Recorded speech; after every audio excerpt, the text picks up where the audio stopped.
Welcome Home, a podcast for veterans, about veterans by veterans, is a project of Willing Warriors and the Warrior Retreat at Bull Run. Good morning. I'm your host, Larry Ziliak, Director of Culinary Services here at the Warrior Retreat at Bull Run. This week we're joined by Jeff Fritz. He is a retired Air Force chef, and he has his own company, Chef Fritz Brand Seasonings. And I really wanted to talk to him about his transition after retiring from the Air Force and starting his own business, because we're exploring a lot of content lately about what it's like to transition from the tribe to civilian life, and some of the things you miss, some of the things you don't miss, but we'll go all through that. So, Chef, welcome. Thanks for coming. Hey, thanks, Larry. I appreciate it, and I'm happy to be here. Tell us a little bit about your Air Force career. You were in for 20 plus years? I did 21 years. I did that was delayed entry back in the day. So I actually came in October, but didn't actually go to basic till January of the following year. And then I retired in October. So, wow. Yeah. Went through basic? Went through basic. Lackland? Yep. Okay. And then what was your first job? It wasn't a chef, was it? No, not at all.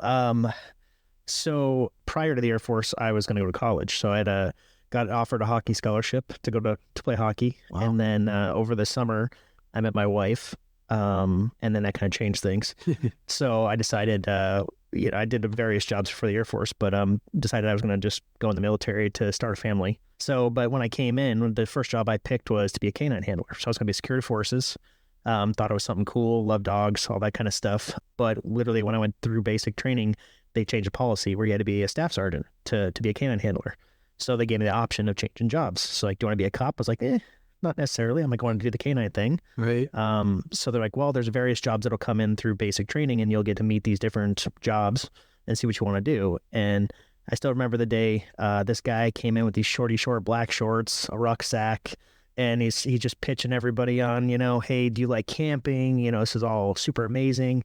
You go out in the woods for a weekend every month. And I'm like, this is awesome. Like, what is this job? And then they're like, oh, you'll be a SEER instructor. I was like, SEER? I'm like, what's that? They're like, it's a survival instructor. You get to learn all this cool stuff. So I was like, oh, sure, I'll do that. So they're like, can you lift 40 pounds? I was like, absolutely. So, I went through the little rigmarole that you go through. And then they don't tell you at first is you get signed up. And then they're like, by the way, you have to do psych evals basically throughout the rest of basic training, which was about 7 weeks or so. And at first, I was like, this kind of sucks because you're on a computer taking psych evals and they're asking you the same questions over and over, just rephrased. But what I didn't dislike about it was it took me out of the regular basic training stuff. Sure. So I got away from a lot of the BS kind of stuff that we all had to deal with. Still had to deal with most of it, but I had hours away from everybody else's stuff. Yeah. I got to walk back or march back from, the facility to, my basic training barracks and all that stuff by myself. So I didn't get yelled at. Got to go to the BX from time to time too, which was pretty great. But yeah, so I came in and I was a SEER instructor. And then going through training, it's just considered a special duty, special forces, special duty job. Lots of physical, lots of, working out, those things. Just at McCord? Where were you stationed? McCord? No. So, when you graduate from basic training, you actually go over to the Medina Annex. Okay. Literally you hop on a bus, they take you across, and then you do your first 2 weeks of in-doc there. So while I was there, they literally give you a 100-pound rucksack. You ruck everywhere, every day. There's no buses, no cars, nothing. You're working out all day, and you have classroom settings. And one of the things you had to do to pass through the in-doc course is you had to ruck, I want to say it's 4 miles in under an hour, if I remember right, with a 100-pound ruck. And the course that we did was a dirt track. Mm-hmm. So rain, all that kind of stuff. Like, there's divots. And I'm literally rucking, trying to meet my time. And I stepped in a hole, so I ended up hurting my hip really bad. So I went through 2 months of rehab, and then after that, had to go back through the course again. And luckily, literally just barely passed, because I'm short. You're short, you know how it is. Yeah. Short leg people rucking fast is not easy to do because it looks like you're running when everybody else is strolling. So I literally passed with probably like 10 seconds before I had to. But from there, it took me on to Spokane, Washington. So that's where I started. Basically, you stage up there until you have enough class members to start the class, and they do 2 classes per year. But while I was up there doing the classes, and you do field training and a bunch of other stuff while you're waiting for people to kind of get, stuff knocked out, I got hurt pretty bad again. And then I had to reclass. So I became a 1 Charlie 5 after that point. I went to Keystone Air Force Base, went through tech school, all that stuff, did, great. And then my first duty station, official duty station, was Tyndall Air Force Base. Right. So I did that for a year as a weapons director, or I should say 1 Charlie 5, which is Aerospace Control and Warning Systems. While I was there, there's two parts. So you have a technician who basically contacts air traffic control, does all like kind of the menial labor, if you want to call it that, for technical purposes. And then you have the weapons director who does like the controlling. You talk to actual aircraft, talk to air traffic controllers for passing off people and things like that. And I was like, that seems a lot cooler than just being the button pusher guy. So I volunteered to go to weapons director school. So I went to weapons director school in Arizona. And then as soon as I got back, they're like, oh, hey, congrats. Here's your orders to Korea. Wow. So luckily at the time, they were taking enlisted guys, weapons directors as a family. So I was actually able to go to Korea. I had to do 2 years, but I took my Yeah, as a accompanied assignment. Yeah. Was it cold? It wasn't too bad. Okay. I mean, it's like here. Korea gets cold. People don't realize that. Yeah, when you come from Florida or Texas. Oh, yeah. Yeah, when we first got there, it was summertime, so it was nice. But then I'm from New York, so, the cold is, it's not that bad. But no, we got to spend 2 years there, and it was pretty awesome. I mean, I got to see some really cool stuff.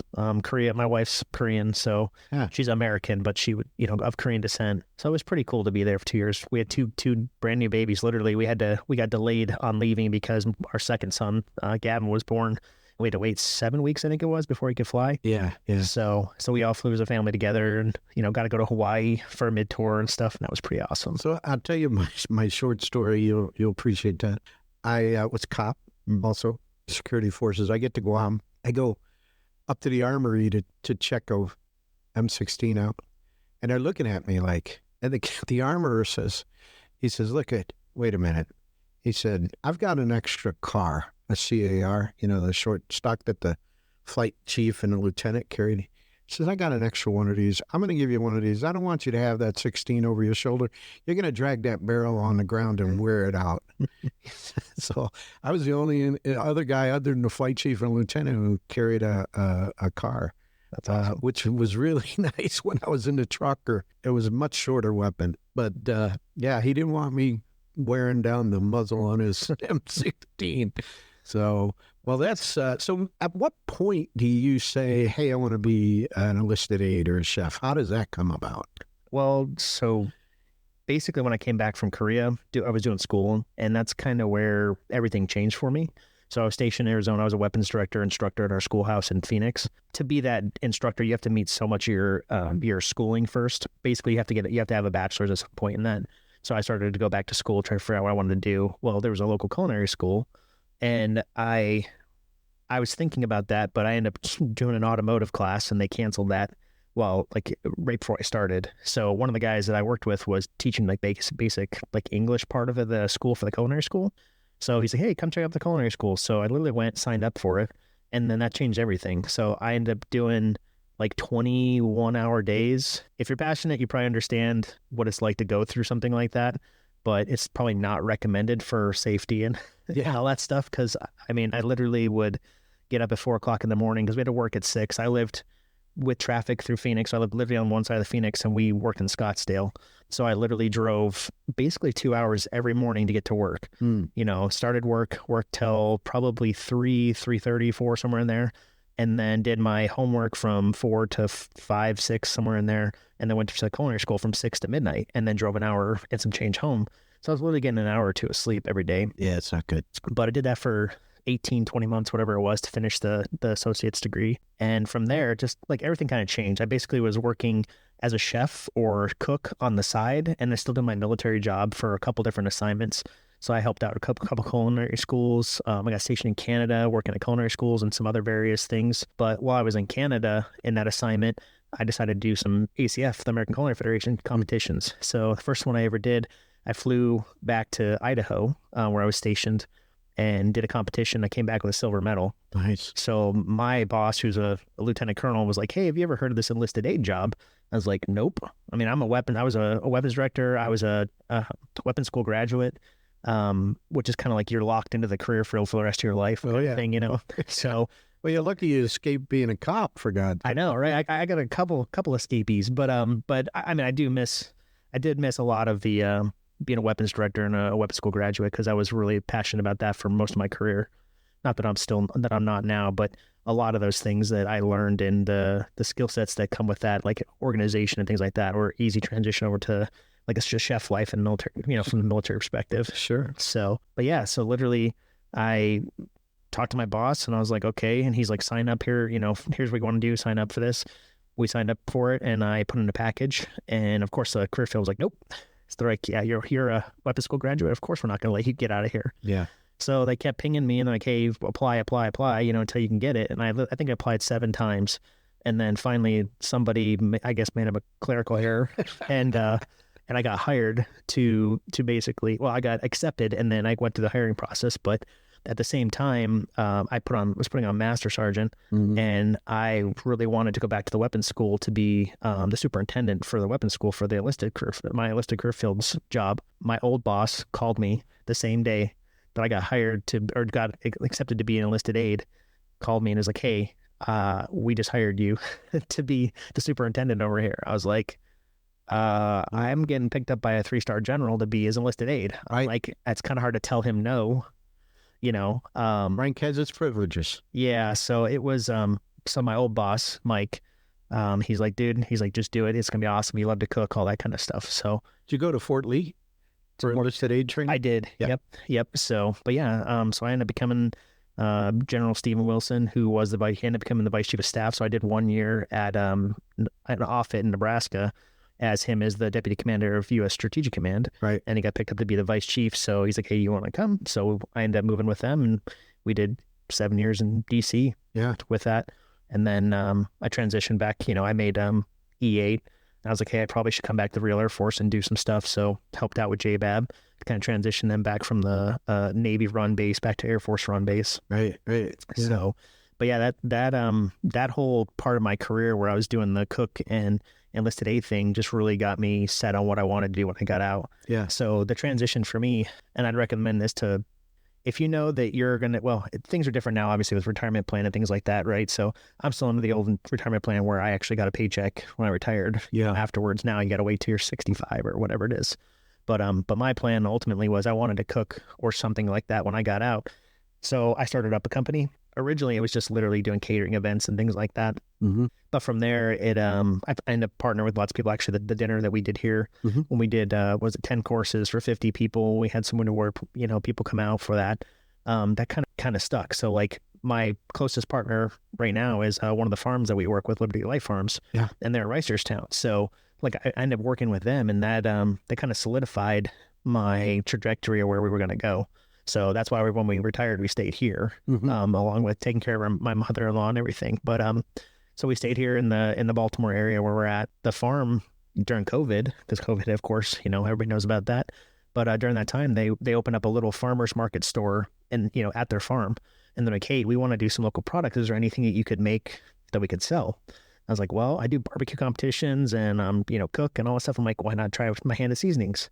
So that's literally how I started out doing seasonings. Mm-hmm. So they had a more of a gourmet seasoning guy that they worked with that has a little store, but he was trying to help me with the transition, but he literally made everything in-house too. So the cost was too high for him to make it, for me to bottle it, to sell it. So I was like, okay, so I ended up doing it myself. And that's kind of where we're at right now. We're working on some co-packers to do things. We're expanding nationwide, those kind of things. Yeah.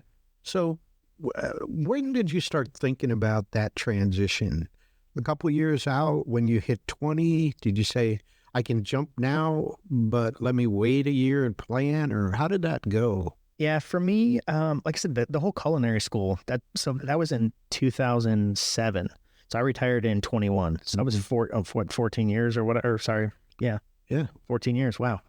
But yeah. So at that point was kind of where, I started thinking about what do I want to do when I get out? Because I mean, at the, everybody knows like that 10-year point, you're kind of like, am I going to stay in or am I going to get out? Yeah. So when I had opportunity, I had Cisco Foods, when I was stationed in Idaho, there was like, hey, we want to hire you on to come, and like they were going to have a sous chef, executive sous chef position, which is like not normal. They usually have just one executive chef, which I kind of wanted to do because we had great friends there, both civilian and military. Like I said, that point, it really kind of set my my plans in motion. And it's like, what do I want to do? So I started looking at things, and I started doing like non-traditional military stuff, joining the American Culinary Federation, being part of boards, all that kind of stuff. So the military likes that stuff on paper, that you're trying to show, leadership and those kind of things. But I used my passion on the culinary side, even before I was doing the enlisted aid thing, to kind of focus that stuff that I wanted to do that also kind of hit those same wickets. But yeah, so probably like 2007, 2009 timeframe, I really wanted to do that. So I started volunteering, both for stuff local and stuff out of state, which was pretty awesome because me and, Mike Edwards, Mike Edwards, like we got to cook at the James Beard House. We've done some really cool events. I mean, I worked at... That in New York? In New York City, yeah. Yep. Wow. Yep. And then I got a chance to stage, which people that don't know that in the culinary world, it's basically you get to work for free. So I got to do like 3 weeks up at Blue Hill at Stone Barns, which is, also in New York. Yep, just outside of the city. And then they have Blue Hill in the city. But working with Chef Dan Barber, and like I think I was the only military person that's ever come through their kitchen. So I don't think they knew what to expect from me. Because, like most people, you think chow hall, defat kind of food. That's right. And unless you've been to Fort Lee, which is now Fort America or something. They've changed all the names now. So I haven't been down there in a little while since they changed the name. But yeah, so they didn't know what to expect from me. But then they got to see what I did. I ended up teaching them a fruit carving class, that I learned from another chef, stuff like that. And it was just pretty cool. But that really set my whole trajectory on where I was going.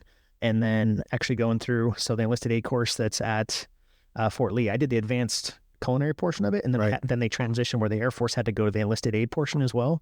But before that, we went to a civilian school. It was taught by this guy, Mr. Jason King, who's, from the UK. He was a trained butler, all that kind of stuff. And he did household management for like some celebrities and stuff. So let's just, for our listeners, explain what an enlisted aid is. Yes. So from the broad perspective is basically you're a household manager and mixed in with as a chef. So what that means is, so you have a full-time role as a chef for your principals, what they call them, your boss. And that can be anything from, packing them a breakfast, lunch, and dinner, taking them lunches at lunchtime. So I was here mainly in DC. So we would do dinners from time to time, coming from JBAB. We take it up to the Pentagon for them, those kind of things. And then the main role was anytime that they had formal dinners that they had to do, we basically planned the menu with both our bosses, the people that were coming into the events for restrictions, food restrictions, things like that. But you manage all that stuff. You have a budget. And then on the flip side, you also manage your principal as well. So you take care of their uniforms. You make sure all the common areas in the house are clean. So I treated their whole house that I had access to as basically my own kitchen, my own restaurant. So it's like I always wanted to keep everything as, nice and neat as possible. Yeah. But you manage that and you just manage their property, which it sounds kind of bad. Enlisted aids get a lot of flack, I think, in some of the online stuff. It's kind of due, I guess. I mean, it seems weird that you have somebody else taking care of you when you're in the military because, everybody that's been in the military would be like, yeah, it'd be nice to have somebody that, do your dry cleaning and all that kind of stuff for you. You know what I mean? So you get kind of some flack for that. But on the flip side, like the amount of professionalism, because the people you meet, like you can meet the vice president, the president, you have dignitaries that come in, you have sheiks and anybody that comes into, especially the DC area here, that's a counterpart to your boss or somebody that they're related to in their chain in some other country or something like that. Yeah. You basically have to showcase the U.S. and your boss to those people. Yep. So we had a lot of, they call Five Eyes dinners. So like a lot of the, UK, New Zealand, those guys. We had a lot of those kind of dinners. You work with the highest echelon in the military and the government. So it's pretty crazy. I don't think people really understand the quality, the level of professionalism that military chefs have. I mean, they are some of the finest chefs in the country. Look, it's just like when you get to that level of a 3-star or a 4-star, your time is better spent dealing with real issues than going and getting your laundry or trying to cook something for dinner. Let me tell you, the enlisted aid is just one of the people the general has. Yeah. They have a whole staff of people around them doing all sorts of things. And so, yeah, you shouldn't be getting any flack, really. So you're getting ready to transition out. What kind of resources did the Air Force have for you, say, in the last year and say, okay, you're going to retire? What kind of help did they provide? So I've been retired 3 years this month now. So during my transition time, the military was really pushing hard to start taking care of the people transitioning out, whether you were retiring or just getting out in general. So the biggest thing is everybody's probably heard of TAPS. Mm-hmm. So TAPS is a big resource, but what they've done is they've front-loaded so much more stuff into it that's really beneficial, and they actually provide you with other people, so it's not just the person giving the briefing, but the other organizations that are part of it that really can help you with whatever area you're looking for. The other part of it was, I'm trying to think of the program name, it's slipping my mind, but basically you can do an externship with a company. Okay. So it's Willing Warriors, if I remember right, and Hiring Our Heroes, I think, is one. Yep. So basically what happens is they go and they help you build a resume and all those kind of things, and you do classes, and it's literally 6 months before you're done, you retire. Yeah. And then they also include in that 6 month is your leave that you take. So you basically get depending on how you do it, you get about 3 months, 4 months of that time spent basically work with another company. And then what happens is during that time, they will pair you up with companies, and then you do like actual interviews. And then the companies will actually not hire you necessarily, but they will hire you on as like an extern or an intern to come on with their company, and you basically get an intern for them for a job. Yeah, it's free for the company because you're being paid by the military, which really is a great program, I think. It puts a lot of enlisted aides who are separating into restaurants and kitchens to say, this is really different than being an enlisted aide, working that line for 9-10 hours. Yeah. Is this really what I want to do? Or maybe catering might be a better way to go. Yep. All right. So you separate, you're out now. And what kind of resources did you look to start the company?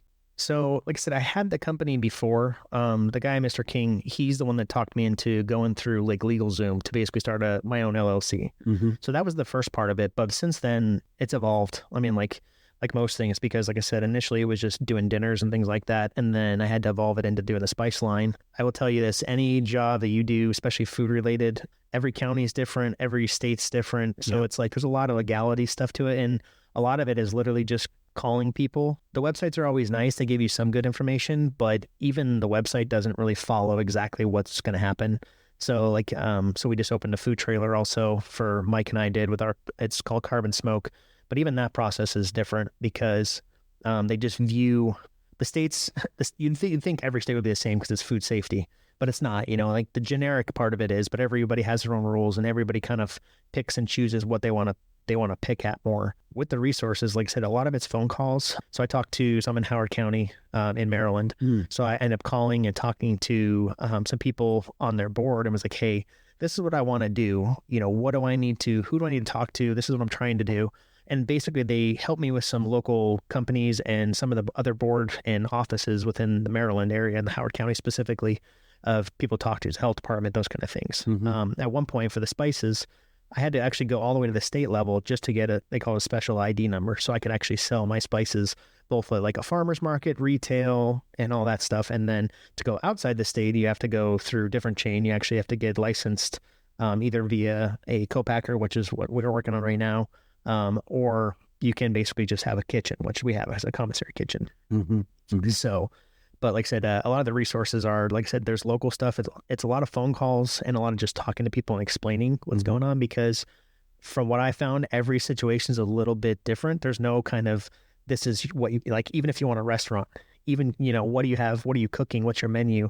If you add a sous vide into it, like it changes how and what you want to do. So it's really just trying to find the experts, which in this case was like the health department, to get that going. And then, like I said, up to the state level.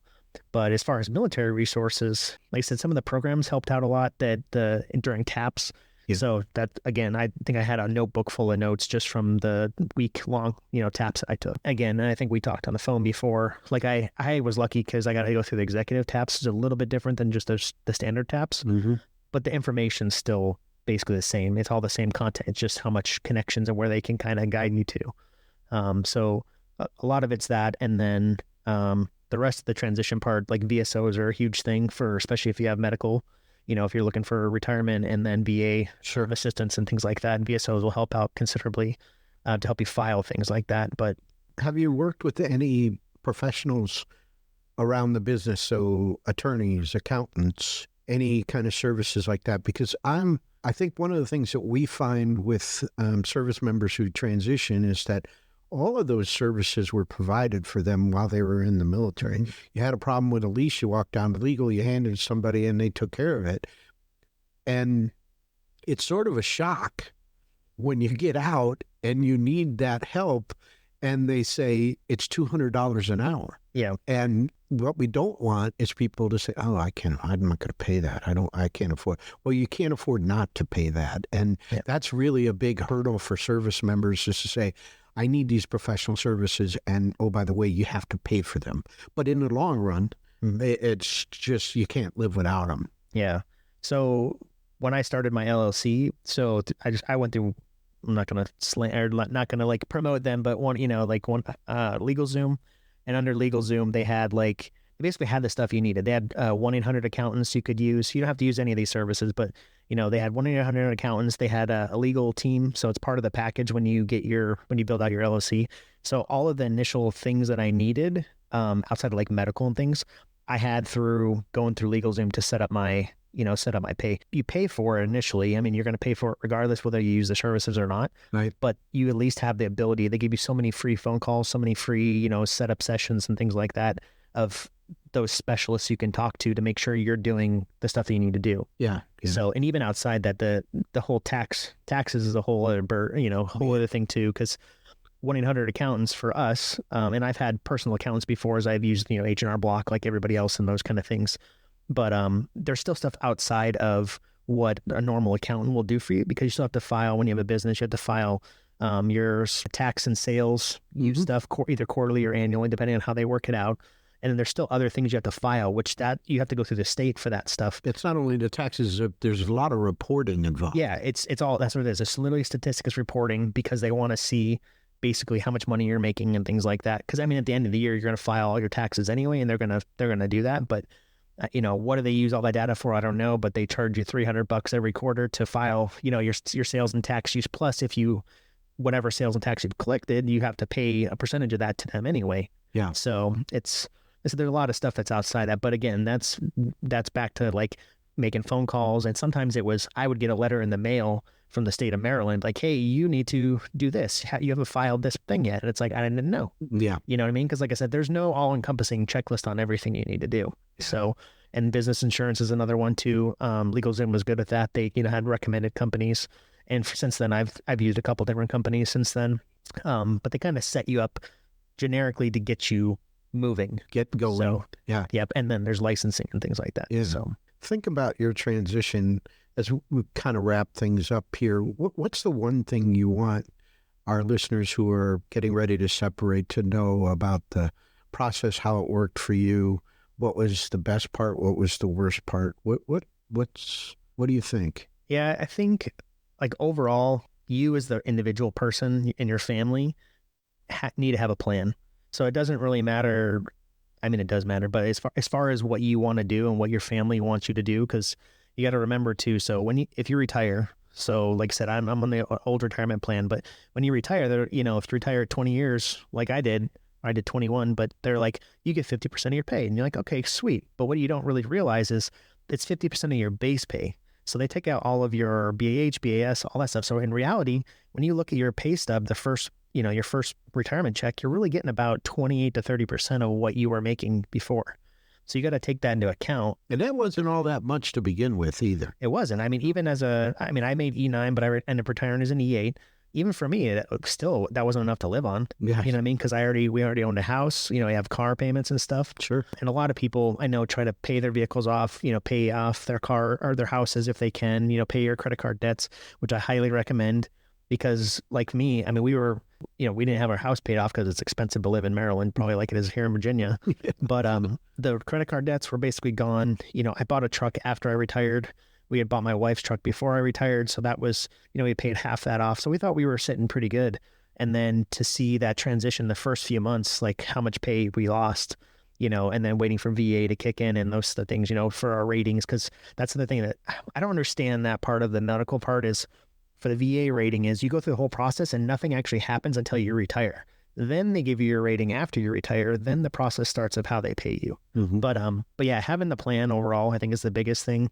And like I said, without a plan for what you want to do, where do you want to live, those kind of things, that's it's going to hurt you, because now you're going to be trying to figure that out while you don't have the same income. You don't have access to medical, dental, legal stuff. Well, you have all the access for free. You need to do it ahead of time, like I said, and then take advantage of TAPS, because TAPS, unless they change the policy in the last 3 years, you can do TAPS, I think, as many times as you want, 2 years out from your retirement or when you're going to get out. Yeah, it's a great program. Yeah, highly recommend do that as much as you need to. And then if you can, use some of those, like I said, the Hiring Our Heroes and those kind of companies. If you're trying to get into a tech world, like I was kind of a one-off, like everybody in my class that was going through TAPS and then that transitioned into like the Hiring Our Heroes, they were mostly logistics people, somebody get into like big corporations, which I have that background from my military side outside of the cooking aspect. So I looked at those things too. And I basically took a two-pronged approach. I mean, I wanted to do the food, but I also looked at like, what kind of, contractor type jobs I could do as a transition if I had to. Like I said, it ended up working out. I ended up finding another chef that was opening a food truck that had a cooking show and things like that. And the nice part about the like Hire Our Heroes program is you can actually go through the process and request a company, and they basically will link up, and then they will do the paperwork that needs to be done, and they can become another outlet for that company for people that want to do, food related or whatever the other job is. Yeah. So like, it's kind of nice about that. But again, having a plan, I think that's the biggest thing. And I know TAPS talks about that, all that kind of stuff, but know roughly what you want to do, where you want to go, and then basically back that up from when you're going to retire and start working on that plan as much as you can before you actually get out. So I use Chef Fritz seasonings. Where can our listeners get them? So the easiest way is chefjeffritz.com. It's all one word. And you can do /products if you want, if you don't want to actually have to click on the tab when you go there. So you can get those. We ship nationwide, which is awesome. If you're in Maryland, we have Westlake Ace Hardware. There's 2 locations, one in Ellicott City, one in Columbia, Maryland. And then we have several farm stores that offer them. If you ever been down to Ocean Springs, Mississippi, and the Shed Barbecue, you can go down to the Shed Barbecue if you're looking for some grub off of I-10 on Highway 57. Okay. I'm down there. Yeah. And then... so when will they be available nationwide? They are. They're right now. Okay. Well, I mean, I want to see them in Target. I want to see them. We're working on it. Okay. I want to see them everywhere I go. Yeah. So we're working on it right now. So Westlake Ace Hardware. So they just bought out our local Ace that it was family run for 94 years, I think. Wow. So, and the current mother, her kids were starting to go do something else. So she figured it was time to sell. So she sold her 2 stores to Westlake, which is based in Kansas City. And they have 161 stores already nationwide. So what we're working on right now with them is when you become a new vendor for them, they basically build a sales data history on you. And then once you get to a certain sales data, 6 months or so, then they can open up other stores to you. So hopefully we'll be into 160 plus stores for Ace Hardware. And then there's another company called Postal Express and More. So they're based in Ellicott City, but they franchise out. They have 17 stores nationwide. So actually I have a meeting after this to go talk to them about getting some more stuff out there too. So here's, I think, a store you might want to look at. I don't know if you've heard of them, but Walmart. I think I've heard of them. Yeah. All right. So hopefully we'll see them in Walmart and Target and all over the place, because they're phenomenal seasonings. I love to use them. The Cajun is my favorite, I got to say. And it goes on everything, even popcorn. So, well, listen, Chef, thank you so much for joining us. I really appreciate it. Likewise, I appreciate being here. It's awesome. So for our listeners, we'll have another episode next Monday morning at 0500 for those who like to get up early and listen to podcasts. If you have any questions or suggestions, you can reach us at podcast@willingwarriors.org. Until then, thanks for listening. The Welcome Home podcast is brought to you by Willing Warriors, a nonprofit organization serving active duty service members and veterans since 2012. To learn more, please visit our webpage at willingwarriors.org.